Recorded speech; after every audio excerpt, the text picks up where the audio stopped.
Welcome to English study point. প্রিয় শিক্ষার্থী, আসো তোমাদেরকে ভাওয়েল এবং কনসোনেন্টের মাধ্যমে কিভাবে আর্টিকেলকে ব্যবহার করতে হয় একটা একটা করে শেখাবার চেষ্টা করব। অতি দ্রুত সময়ে আমরা শিখে নেওয়ার চেষ্টা করব এবং নিজের যে পাঠ্য বই আছে অর্থাৎ তোমার যে গ্রামারটা আছে ওই গ্রামারটার সাথে তুমি দ্রুত মিলিয়ে নেওয়ার চেষ্টা করবে। দেখো, 1 নং যে রুল আমরা বলে থাকি, সাধারণত এটা জোর দিয়েই বলা হয় যে কোনো ওয়ার্ড এর সাধারণত কোনো ওয়ার্ড এর প্রথম বর্ণ যদি কনসোনেন্ট হয় তাহলে এ বসে এবং ভাওয়েল হলে কি হয়, এন বসে। এই যে সাধারণত কথাটা, অর্থাৎ এটা কিন্তু তোমার খুবই একটা সাধারণত, যে এইটা তোমাকে খুব একটু গুরুত্ব দিতে হবে যে এই কথাটা কেন বলা হলো।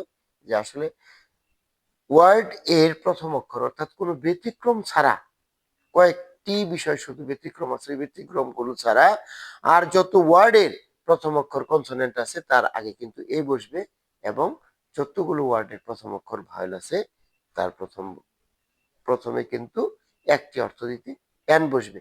আমরা তোমাদেরকে এ এবং এন এর ব্যবহার শেখাবার চেষ্টা করছি। তবে একটা বিষয় তোমাকে খেয়াল রাখতে হবে যে কখনো কখনো কিন্তু একটি ব্যতিক্রমের কারণে, অর্থাৎ একটু গ্রামারের নিয়মের কারণে, ব্যতিক্রমের কারণে কিন্তু কনসোনেন্টের আগে এ বসে এবং ভাইলের আগে, কনসোনেন্টের আগে এন বসে যায় এবং ভাইলের আগে এ বসে। ওগুলোও কিন্তু আমরা তোমাদেরকে শেখাবার চেষ্টা করব। তবে প্রথমত যে বিষয়টা, সেটা হলো তোমাকে সার্বক্ষণিকভাবে খেয়াল রাখতে হবে যে সাধারণত কোনো ওয়ার্ডের প্রথম অক্ষর যদি কনসোনেন্ট হয় তার পূর্বে এ এবং ভাইল হলে তার পূর্বে এন বসে। তো তুমি লক্ষ্য করে দেখো, এখানে আমরা এ ম্যাঙ্গো দুটি ফলের নাম লিখেছি, একটি আম। এই আমের প্রথম বর্ণ এম, এম যেহেতু কনসোনেন্ট এই জন্য এর আগে এন বসেছে।